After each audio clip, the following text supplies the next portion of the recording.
আসসালামু আলাইকুম। বাচ্চাদের নিয়ে একটু ছোটোখাটো একটু ঘোরাঘুরি।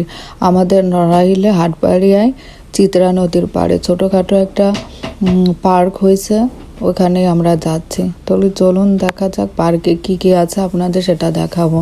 তো পার্কে এসে তো এরা খুবই মজা। প্রথমেই দেখলো একটা সিংহর কাছে যেতে বললাম যে যাও একটা ছবি তোলো, তো সিংহটা পছন্দ হলো না, এই জন্য ওকে একটা আমার পোলা মাঠ দিয়ে চলে আসলো।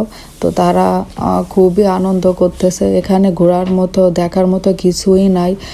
নড়াইলে ছোটোখাটো একটা পার্কের মতো করছে, দুই একটা রাইড করছে বাচ্চাদের জন্য।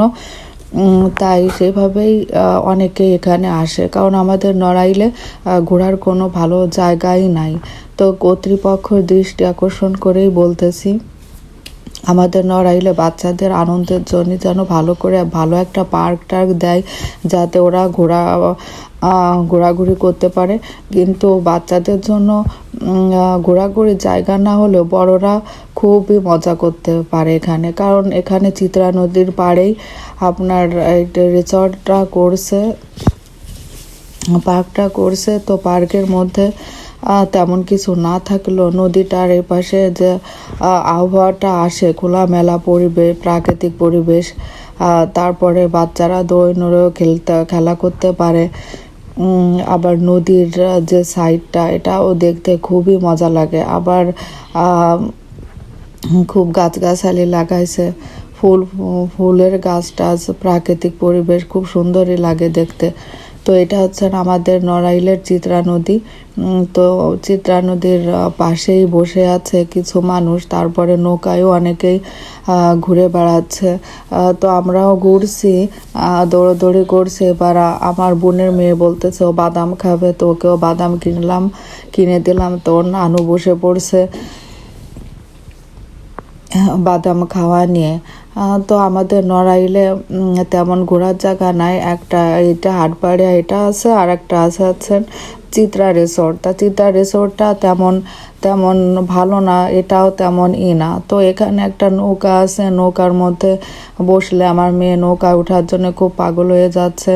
তো আমি উঠবো না, আমার নৌকায় উঠলে বমি আয়ে মাথা ঘুরাই, আমার ভাল লাগে না। তারপরে ওদেরকে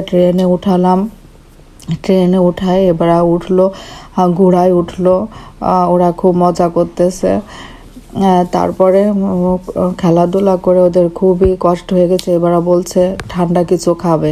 তো এখানে একটা দোকান আছে, এখানে কিছু আইসক্রিম পাওয়া যায় আর কোল্ড ড্রিঙ্কস জাতীয় কিছু জিনিস পাওয়া যায়, তারপরে পানি টানিও পাওয়া যায়, চিপস পাওয়া যায়, এইগুলাই, তার বেশি কিছুই না।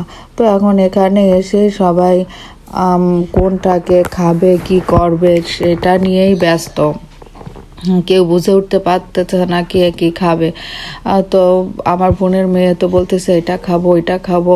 তো আইসক্রিম ধরবে না, সবচেয়ে দামিটাই ধরছে। চালাক আছে, কিভাবে দামি জিনিস নিতে হয় সেটা খুব ভালো করেই বোঝে। হ্যাঁ, তারপরে তো আমার ছেলে তো কোক খাওয়ার পাগল, সে ওখান থেকে পেপসির ক্যান নিল, আমার মেয়েও পেপসির ক্যান নিল।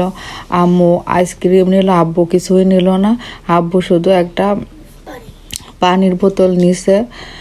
আর আমি কি করব, আমারও একটা আইসক্রিম খেতে ইচ্ছা করলো, তো আমিও একটা আইসক্রিম নিয়ে খাইলাম। তো আমার আম্মু আইসক্রিম খেয়ে দেখেন মুখের কি অবস্থা, ছোট বাচ্চার মতো মুখের মধ্যে স্যারা বেড়া করে মুখে মাখাই টাকাই একদম শেষ করে ফেলছে। তো আব্বু প্রথমে আসছিল না আমাদের সাথে, পরে আর আমাদের সাথে জয়েন হয়েছে। আর আমার হাজব্যান্ড তো তার বাড়ি ছিল, আর আমার হাজব্যান্ডের বাড়ি কাছাকাছি, বেশি দূরে না। তো আমি ওখানে এতদিন ছিলাম, থেকে কুরবানি দিয়ে এসে মাংস টাংস খেয়ে চলে আসছি। আর কুরবানির তো অনেক ঝামেলা ছিল, তার জন্য আমি কোনো ব্লগ করতে পারিনি। তারপরে 6টার মধ্যে এই পার্ক থেকে চলে যেতে হয়, মাইকি বলতেছে যে 6টা বেজে গেছে, সবাই এখন বের হয়ে যাও।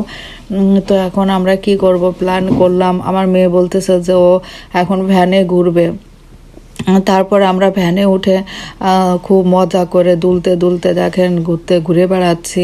তো ঘুরতে ঘুরতে মাশরাফিদের বাড়ির কাছে আমরা চলে আসলাম। রাত্রির বেলা তো মাশরাফির বাড়ি অত দেখাতে পারিনি ভালো করে। খেলোয়াড় যে মাশরাফি আছে তাদের বাড়ির পাশেই আমাদের বাড়ি। তো ভাবলাম তাদের বাড়ি যখন দেখালাম আকাশের চাঁদটাও দেখাই দিই। তো আকাশের চাঁদটাও আপনাদের দেখাই দিচ্ছি। তো আমরা অনেক ঘোরাঘুরি করার পরে আমাদের নড়াইল যে সার্কিট হাউসটা আছে সেটাও দেখাই দিলাম। ছোটোখাটো একটু করে নড়াইলটাকে দেখানোর চেষ্টা করলাম আপনাদের। তারপরে ঘোরাঘুরি করে আইসক্রিম খেয়েও পেট ভরি নাই সবার। তারপরে এবার বলে ফুচকা দেখে সবার লোভ লেগে গেছে। ফুচকা দেখে তো সবারই লোভ লাগে, সামলাতে পারে না। তো কি করবে এখন, সবাই এবার ফুচকা খেতে নেমে পড়লাম। তো ফুচকা খাওয়ার জন্য নেমে পড়লাম। আমাদের আনন্দটা এবার সব শেষ হয়ে গেছে। ফুচকা খেয়ে আমরা বাড়ি চলে আসলাম। আমার ব্লগটা কেমন লাগলো সবাই জানাবেন। আসসালামু আলাইকুম।